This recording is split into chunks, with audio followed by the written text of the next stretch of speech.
restores moisture and protects hair from the sun, making it up to 60% shinier.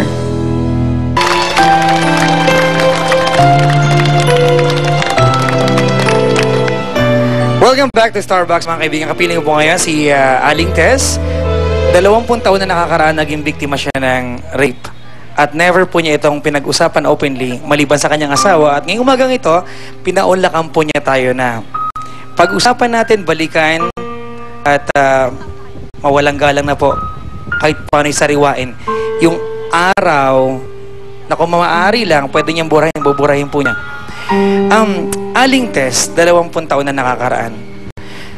Kaibigan mo, ang mismo nag-set up sa tiyuhin niya para mangyari yung pang-rape sa'yo. Ano po yung sakit na meron pag yung taong pinagkakatiwalaan mo na protektahan ka, alagaan ka, ay mismong taong nagpahamak sa'yo? Talagang sobrang sakit. Hindi mo nagtiwala ko sa kanya ng ganun katagal, di ba? Tapos isang inuman lang, nangyari yun. Yun ang mas masakit. Sabi, hindi ko na-expect na mangyayari yun, yung time na yun. So, totally hindi talaga ako umiinom. Yung araw na yun, napainom ako. So, nalasing ako. Ngayon, umalis yung friend ko. Sabi niya, Tess, sandali lang, babalikan kita. So, hanggang nag 1:30 na ng umaga, wala pa rin siya. Ngayon, magharap tsuhin niya, tsaka ako. Ngayon, tiwala na ako sa tsuhin niya dahil matagal ko lang kilala din yung tsuhin niya. So, yung time na yun, nakatulog kasi ako. Pero, nararamdaman ko na ninobaran niya ako, gagalawin niya ako. Sabi ko, huwag mong gawin sa kanya. Sabi ko, friend ko yung pamangkin mo. Wala akong pakialam, sabi niya. Sabi ko, please, maawa ka. Sabi, nasinasing ako. Pero nararamdaman ko, ginagalaw niya ako. So, hindi ko kaya lumaban dahil hilong-hilo kung time na yun. Nagsusuka pa ako. Yun ang istorya nun. Aling Tess, kung halimbawa 20 taon na nakakaraan sa araw na ito, magkasalubong kayo ng kaibigan mo, sabihin niya sa'yo, magpapaliwanag siya, Tess, kahit kailan hindi ko ginustong ipahamak ka, patawarin mo ako. Alam ko na sabi mo na, meron bang kahit maliit na puwang sa puso mo para ibigay iyon? Hindi ko masabi sa ngayon yan eh. Kasi nandun pa nga yung galit, di ba? So, kung patatawarin ko siya kaplastikan lang, plastic, mas napaplastikan ako sa sarili ko. Di ba? Huwag na lang, hindi ko siya matawarin. Parehas na lang tsuhin niya. Mama, napakalalim na po ng usapan namin ni Mami Concepcion dito, Nay. At ang sinasabi po niya,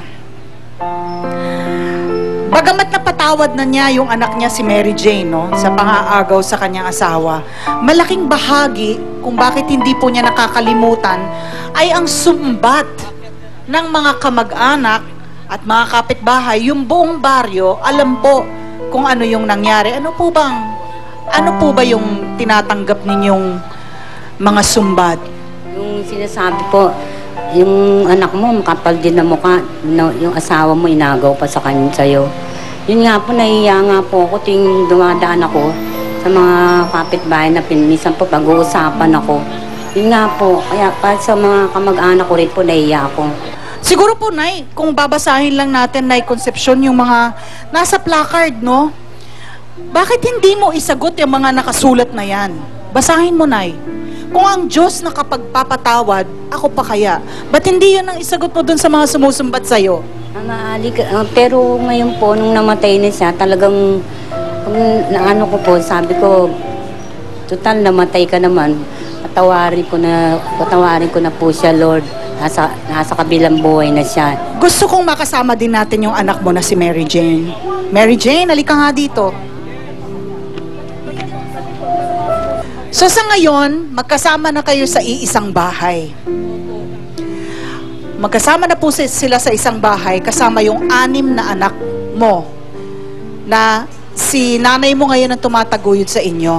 Opo. Mary Jane, ano ngayon ang masasabi mo sa kay Nanay Concepcion na napatawad ka nga, oo nga?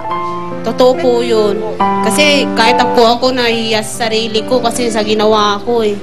Eh, araw-araw, parati ako nakikita, pinag-aanan nila ako, parang pinagtatawanan nila ako kasi isa ginawa ko sa nanay ko. Nanay mo, asawa ng nanay mo, ginawa mo sa nanay mo yun.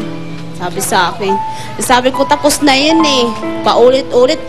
Yung away namin sa bahay, hindi na dapat ilalabas sa ibang tao. Araw-araw po ginawa na. Araw-araw po, pinsan ko, parata ako sinasabihan na malandi ko, ano. Totoo po yun. Nasasaktan ka ba na ginaganyan yung anak mo? O may mga pagkakataon na sa loob mo meron kang buti nga sa'yo, mga ganong pagkakataon, no? Bilang ina, mas nangingibabaw yung gusto mong protektahan yung anak mo kahit ikaw mismo yung sinaktan niya. Nasasaktan po ako, kaya lang po, wala talaga akong magawa. Siyempre masakit po sa kalooban ko yun. Kasi po, kahit masakit po sa kalooban ko, anak ko po yan, dugot lamang ko siya. Kaya ang ayoko lang po, yung palagi kong may naririnig na ganyan, paulit-ulit na lang. Kaya po hindi kayo makalimot. Bagamat nagkapatawaran na kayong mag-ina, hindi ganapang kapatawaran dahil hindi nyo malimutan dahil lamang sa sumbat ng kamag-anak at kapitbahay sa baryo nyo. So sa kapitbahay po sa Tambunding ng mag-inang ito, nagmamahalan, bagamat po dumaan sa napakalagim na kabanata sa buhay nila, nais na po nilang magpatawad sa isa't isa. At hindi po nawawala ang pagmamahal ng ina sa anak at anak sa ina, kayo lamang po ang hadlang. Kapitbahay, kamag-anak ng mag-inang ito, kayo lamang po ang hadlang dahil panay po ang panunumbat ninyo.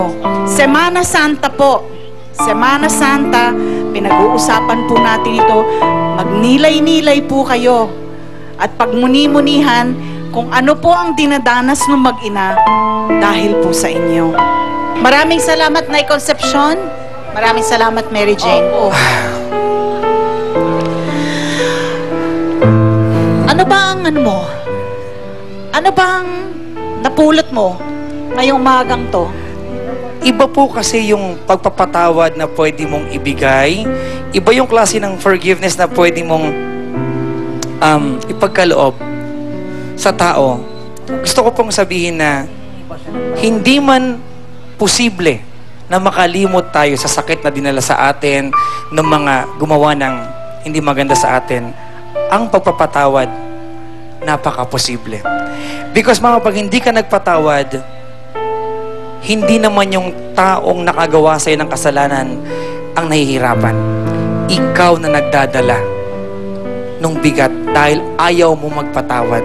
It's a choice.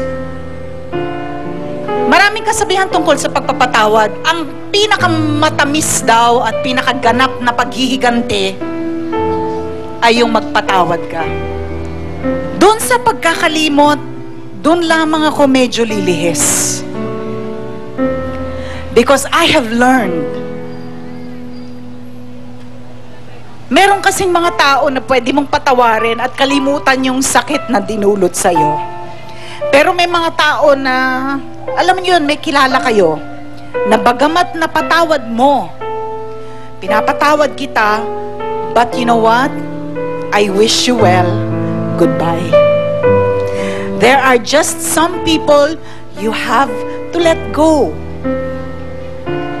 Bagamat napatawad mo sila, kailangan mo silang pakawalan.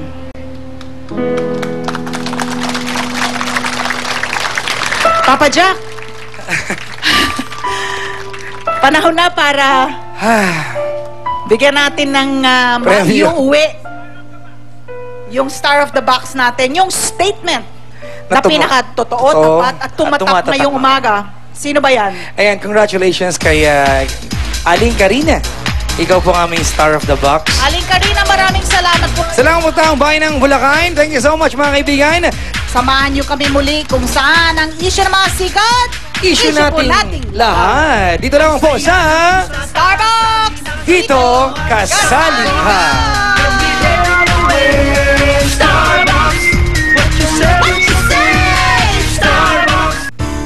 Na-enjoy mo ang mobile chikahan at balitaan sa